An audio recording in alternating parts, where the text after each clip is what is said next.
All right. Hey, well, good morning, everyone. Welcome to our broker agent mastermind. One thing I wanted to say, here we are in October, and we're getting to the end of October. One of my rules of thumb that I've always had as an agent was to try to have at least 3 months of reserve of my budget, whatever my budget was at the time. I wanted to have 3 months, that times 3 months in the bank on reserve by the end of October. Because every year, I don't know if you've noticed this yet, maybe you're new to real estate and you haven't figured this out yet, but real estate tends to be somewhat cyclical, seasonal, and the toughest time of the year to draw in commissions tends to be November, December, and January. That quarter, that 3 months of the year tends to be the toughest. So you want to make sure you are okay going into that section. Some of you are just hearing this for the first time and it's October 20th and you're like, "Oh, crud. I'm hosed." and you don't know what to do. Okay, well, do your best this year, but definitely in the future, and maybe you still have time to get there. You want to have 3 months on reserve at the end of October so that if the world catches on fire and you don't sell anything for 3 months, you'll be fine and you don't even have to think about it. Now, that was my practice to always make sure I had that money on reserve at the end of October. But because I had that type of a mindset, I was always gearing towards that and ramping up and trying to have that money on reserve. I never even came close to it because I always had more. And what would happen was I would try to gear up my business as if I wasn't going to sell anything in November and December. And I'd really hustle in the fall and try to get those extra closings in. Because of that, I ended up getting closings in November and December and January. So it's not to say you won't sell anything, but you want to have the mindset as if you weren't to sell anything. You want to make sure that you are solid financially so there's no problems there. So that's my intro to today. That's bonus. That part of the today's teaching is free. You don't even have to pay for that. That's free. So now let's move on to the other free part because everything I teach is free, right? So people wouldn't pay for this stuff. So so today, I'm glad you're here for a training. I want to talk to you about mindset, okay? Mindset. I've gone to numerous trainings over the year, and I'll be honest with you. The trainings that have to do with mindset tend to be my least favorite trainings because it just drives me crazy. You'll see people say, you need to look into the mirror every day and tell yourself you're a champion, darn it. You deserve the best. You're great. You're wonderful. And I've never found any of that stuff to help. Okay, so I'm going to give a little bit of a different slant on mindset, how it has worked for me, and hopefully it'll work for you too. I like to function in terms of maps, like mind mapping. I love to do it like put it out on paper, which this is electronic paper. So this is my mindset mind map, okay? And if you can't tell, that little thing in the middle, that's my rendition of a brain. That's supposed to represent your brain. So I want you to focus on your brain, your mindset, and I really believe this. So much of your success really is going to come back to your mindset, how you think about life. And if you were to look at what is mindset, mindset is a set of beliefs that governs how you think, act, and respond to the experiences of life. Okay, so some people are positive, some people are negative. Their mindset automatically causes them to respond to the experiences of life in a certain way. My wife talks about her dad when he was alive, when she was a kid. He would always believe, his mindset was every time he would go to a Cincinnati Reds game, it was going to rain. He'd be like, whenever I go, it always rains. And that was his mindset. So it was like so dark. He couldn't really enjoy gearing up for a Reds game because he just knew it was going to rain when he was at the game. So that's kind of a silly example, but it is the way some people think. That's just the Reds. But there's the mindset of how do you automatically respond mentally when you have a challenge that comes up. Now, another example of mindset is something referred to as a fixed mindset versus a growth mindset. Okay. So some people believe, I was born this way. That's the way I am. It's not going to change. And they believe because their mindset is fixed that there's nothing you can do to change. And there's others who have a growth mindset that, man, I can change, I can learn, I can develop my brain, I can develop my skills, I can work hard, I can change my setting because of my mindset. I can focus on growing myself and growing my life. It doesn't have to be predetermined by some forces of nature. I can actually work to make a difference in how my life turns out. So there's a fixed mindset and a growth mindset. Some people think, well, I never went to college, so I'm not going to be able to do as well at this or that. There's some people that think, well, I'm just not, as gifted at certain things. I'm not outgoing, or I'm not this or that. And they believe it's a fixed set of rules in your life that keep you from being able to change. And one of the best things you can do is to develop a growth mindset to understand that you can actually change yourself. You can make a difference in how your life turns out. Okay. So, as we're talking about this mindset map, I would suggest to you that there's several key ingredients that ought to be in your mindset. You need to foster these things and get them purposefully in your mind. I've done things like take a little map like this and written it out and put it on my mirror in my bathroom so I keep thinking, changing the way that I think and respond to things. So, the first thing I would throw out there is persistence.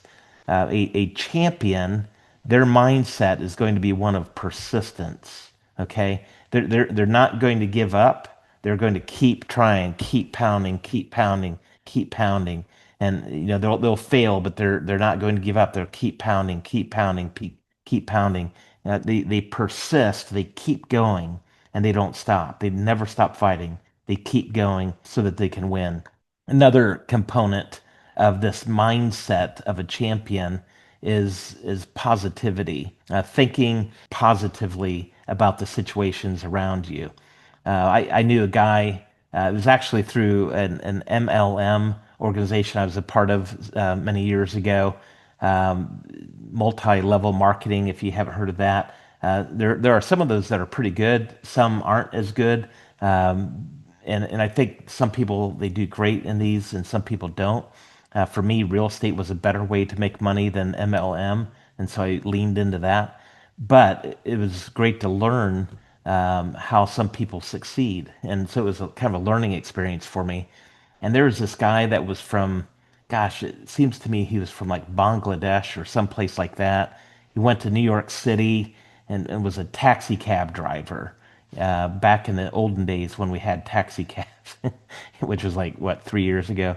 But he was a taxi cab driver in New York City, barely spoke English, and someone got in his car and told him about this company, this multi-level marketing company, and he's like, "Yeah, I can do that." So he got involved in it, and he started doing really well because he just had this mindset that he was a champion. He was very positive about everything, and he barely spoke English. I've heard him give talks about his success, and you could barely understand what he's saying because his English is still terrible.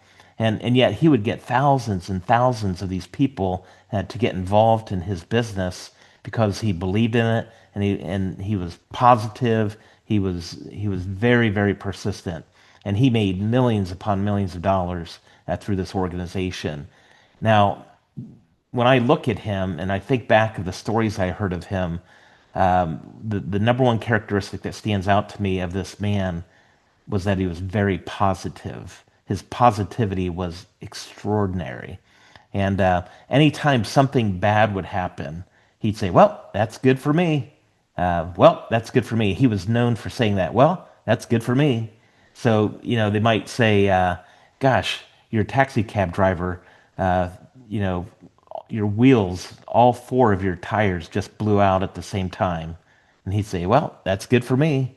And he would think of a way to turn it into a positive. Like my tires blew out, man, that's great. I get to learn how to, solve this problem that's going to make me a better person because of this. Any trial that he had in his life, he'd say, well, that's good for me because he could spin it and turn it into something positive. So his positivity was astonishing, and it really inspired me to think more positively about even the negative things that come into my life. Another quality of a champion, a mindset of a champion, is confidence. Okay. And I was listening to a podcast this week, and sometimes we recoil against people who are arrogant. Do you feel that way? Like, I hate to see people who are arrogant, just really bugs me. And so there's a difference between confidence and arrogance, okay? And it has to do with the way it affects the people around you, okay?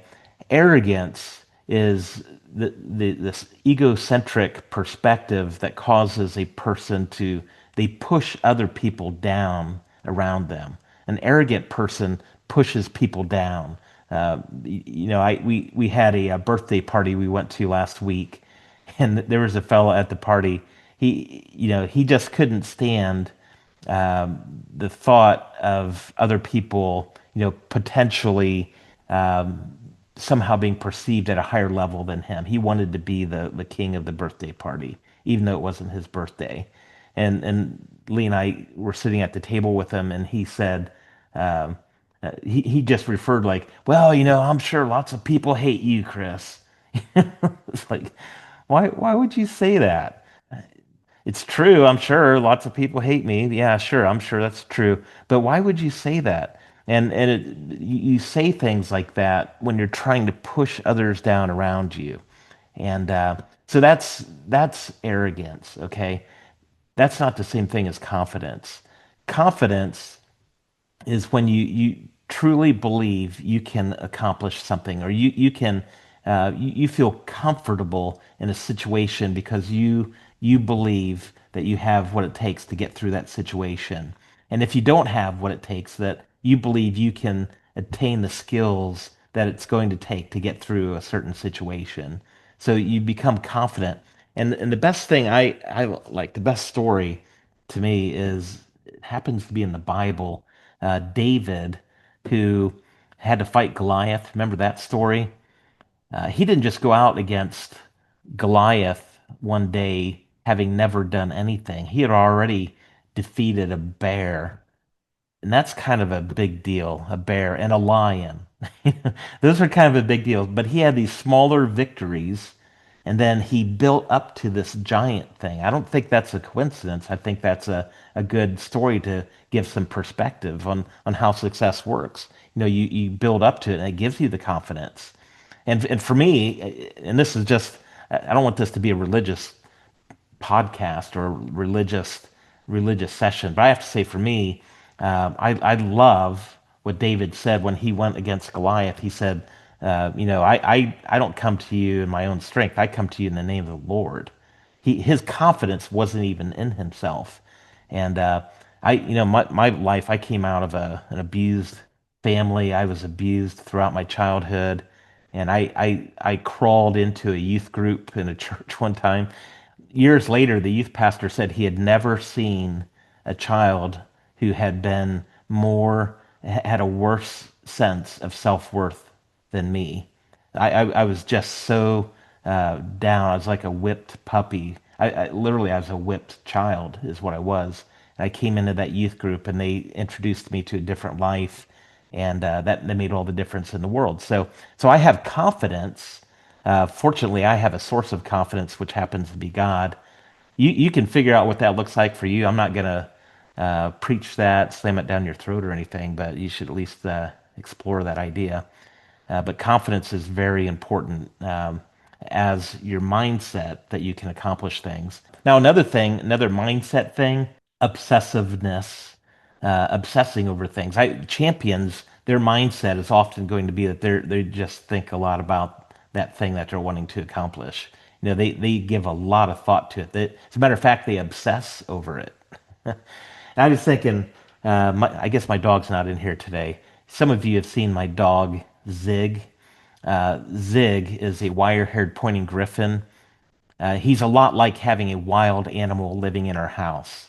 If you're ever thinking about getting a wire-haired pointing griffin, talk to me before you actually purchase the dog. He's a wild, crazy dog. He's we've come a long way in our relationship in 6 years, but man, he is wild. He is bred for hunting. He is so. I've never seen a dog like it. As a matter of fact, a lot of breeders don't even sell these dogs to people for pets, and I was offended by that. Like we called breeders all around the country trying to get a wire-haired pointing griffin because we thought they were awesome dogs, and they are in their own way. But we went to great lengths to get a dog like this, and a lot of breeders would say, "Are you going to use him for hunting?" And we're like, "Well, no, he's going to be a pet, but he's going to live a good life, and we're going to take care of him. He's going to live in a house. He's going to be great. He'll eat well." And they're like, "No, we're not going to sell him to you."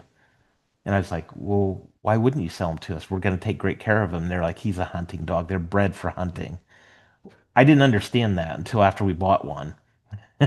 And Zig, I've never seen any dog obsess over hunting like Zig. Now we don't go hunting, but he is hunting all day long, every day. He wakes up and he's looking out the window, watching for rabbits and squirrels. We go outside and he is like literally when he was 8 weeks old, he came out of well, when we first met him at 8 weeks old, he came out of the little bin sneaking. He was sneaking up on us like he's going to, and then all of a sudden he pounced. Like he was born to hunt. He was born to sneak up on prey, and he does it every day. We let him out this front door, and he crouches, and he does a very athletic crouch walk, and then he pounces. He runs towards the squirrels and the rabbits and whatever else might be out there. Fortunately, he's never caught up with a skunk, but I'm waiting for that. We live out in the country now. I know that's right around the corner. But but he obsesses to hunt for prey. That's to me, I think it's such a great visual. That's the way I want to be when it comes to business. I want to obsess of it. I wake up and I'm thinking about it. And not because it's something that's drudgery, but because it's exciting. I love business. I love to get up. I love to be building something. I love to be making things better. And so I obsess over it. So I'm hunting in my business, just like Zig is hunting for those squirrels. So, what's funny? We'll go back to that confidence one. We also just bought a basset hound. Have any of you seen my basset hound? It's a shame I don't have him with me in the. I'm out here in the barn right now. Too bad I don't have him with me in my barn. He's the funniest looking dog, and we got him just a few months ago when he was 12 weeks old. So he's a little bit older for a pup when we got him. His name is Amos. He's a basset hound. He's the goofiest dog you'll ever see. He's a lot like it looks like somebody tried to crossbreed a beagle with a walrus. He's just a crazy looking dog, and but his mindset, he has so much confidence. It's hilarious. And when we brought him into the home as a puppy, he was the alpha. He automatically was born to be the alpha, even though he's this little weird looking dog that snorts and makes weird noises. And he had both of our dogs, Zig included, he had them backtracking from the very first time he came. And he just didn't know that no one ever told him, "Hey, you got these little short legs, you can't really do that." He never thought that. He just thought, "Okay, I'm here and I'm in charge." And he would go right at our dogs, uh, playing with them, but aggressively playing with them. Just went right after them, and they were like, "Whoa, whoa, what the heck is this?" So my little basset hound exemplifies confidence, and my wire-haired pointing griffin, he exemplifies obsessiveness. Okay, so, and I do have a third dog. This is such a bad idea. If any of you are looking for buying a dog, I've got at least two for sale right now. But I do have a third dog, and that's Riley. She's our golden retriever. If I were to put her in this little thing, gratitude would probably be her, her quality. It's just amazing. She's always been the sweetest dog, always thankful for anything, and but as a person, as you're trying to develop your mindset, gratitude is also essential for you to become a champion. Some people, you just see that they have an unthankful spirit, and so they treat people around them uh, less than the level where they should be, how they should be treated. There's people who don't have a spirit of thankfulness, and so they have a spirit of negativity, and it tends to infect the people around them. If you'll take time to think about the things that are great in your life each day, take time to think about those things, it can majorly transform your spirit. It can transform you as a person and really help you with your mindset that all this stuff in this little mind map will come together. And then another quality I see is indomitability. So if someone has an indomitable spirit. Uh, I think I probably shared this before, but I remember there was a pastor was praying over me one time, and he just wanted to hear God's spirit, so he was quiet and he's listening to God's spirit, and I didn't even know this guy. I hadn't even I barely knew him, and he at the end of it he said, God gave me a sense that you have an indomitable spirit. And he said, use that indomitable spirit. And I love that. That was such a great compliment I felt. It could also be a curse, I suppose. But I have seen that champions, they have an indomitable spirit. They don't just let things happen to them. They don't let themselves be taken down. They just never give up. I don't know. Is Chris Shepard on this call? Chris, if you're there, say hey. You may not be, but I was thinking about this indomitability thing. When I was in school, the reason why I bring up Chris Shepard is because he has a wrestling background, and I was in wrestling. That was my sport of choice when I was a teenager. I loved wrestling, and when I was my first couple of years in wrestling, I would go out and I would see, one of the things you do before the match, you're always looking at the guys on the other side of the mat and you're trying to figure out, okay, which one am I wrestling? And you get pretty good at guessing weights. You're all in the weight classes. So I probably could have gotten a job at Kings Island or something guessing weights because I got so good at it. But you're trying to figure out who are you wrestling. And I remember the first couple of years, I'd see the guy and I'd think, oh my gosh, I think he's gonna kill me. I think he's gonna whoop me. And sure enough, he would pin me. He'd crush me. And one of my coaches, I remember him telling me, Chris, if you think you're going to get beat, you will. You've got to prepare yourself mentally ahead of time to be able to defeat your opponent. You've got to picture that you're beating him, and you've got to have that completely thought through. And you have to build up your confidence to the point when you go out there, you're going to win. And that took a while for me to uh, begin to master that. But over time, I was able to figure that out. And mentally, I was able to get to the point where I could actually defeat other opponents and so much of it had to do with my mindset, an indomitable spirit, being indomitable out there. So I really believe mindset makes a massive difference with that. So do you have a fixed mindset or do you have a growth mindset? What beliefs do you have about yourself, or what beliefs do you have about the world around you that are limiting you?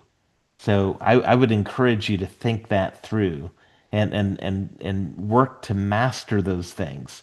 And I think it was Henry Ford that said, whether you think you can or whether you think you can't, you're going to be right. I'll go ahead and leave it at that. That's my perspective on mindset.